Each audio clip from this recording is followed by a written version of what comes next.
In the interest of the learners, this video is brought to you by Educationist. So watching this video, solving a case study going to be super easy for you. Be it a case study with questions or an open-ended case study. A case study comprises of real-world situations based on an event, problem, process, activity, program of a single person or several people. It could be any one of these things bounded by usually time and space. To have an in-depth understanding of the case study, it contains multiple sources of qualitative data like interviews, observations, documents, etc. There are basically three different types of case studies. First is a single instrument case study. Second one is a multiple or a collective case study. Third one is an intrinsic case study. The single instrument case study, in which the learner focuses on an issue and then selects a bounded case to illustrate the same, a single bounded case. In a multiple or a collective case study, the learner focuses on an issue and then selects multiple cases to illustrate the same. And the third one is intrinsic case study, in which the researcher studies the case that is unique in itself without first focusing on an issue or concern. So in the first two, you need to first focus on an issue. What is the issue in it? In single instrument, you need to find a single issue and relate it with the single case study. And second one is multiple, in which you again need to focus on the issue and find different cases to illustrate the same. And the third one is an intrinsic case study. You need to first study the case without focusing on the issue. There are different case study methods. First, you need to identify if a case study will answer your research question and the case and what type of case study will be used.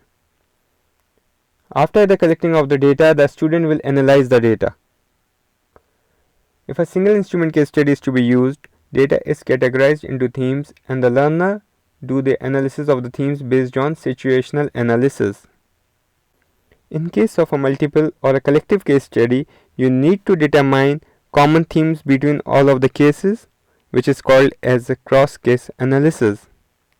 You can make meaning of the case data or themes, lesson learned from the case, and what should be learned from the meaning of the data, how you are going to interpret the data. Now, how you can answer the case study with questions. With these tips, you are going to find more content and fill more content in your answers. Now first is analysis of the situation. This is you are going to write it in about 1/3 of the total words of the case study, followed by the problem statement. In one single sentence you need to answer this thing.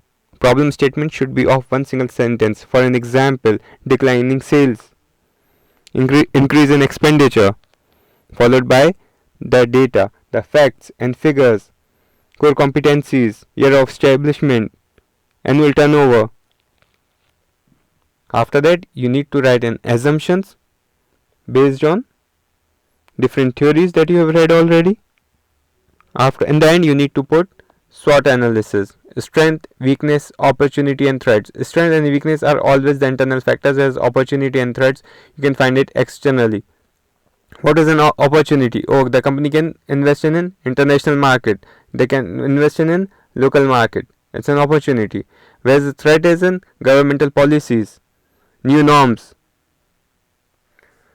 Now answering an open-ended case study. First, you need to give an analysis of the situation in about 1/3 of the words, total words of the case study. Problem statement again in one single sentence. Data, that means the facts and figures that are available to you.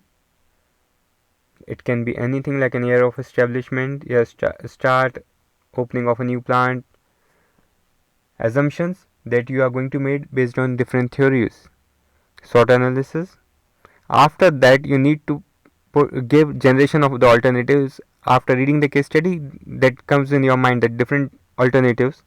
You need to evaluate the alternatives, which one are more better, and the selection of the alternatives. Okay, in my view or in my viewpoint, this is the best alternative. And then you need to end your answer with giving suggestions and conclusion. There are certain limitations, like it's difficult to find the boundaries of the case, along with finding an issue and then finding a case to illustrate it. Secondly, it's a challenge to find out to study one or more multiple cases. like studying more than one case, then it means you need to do skimming technique.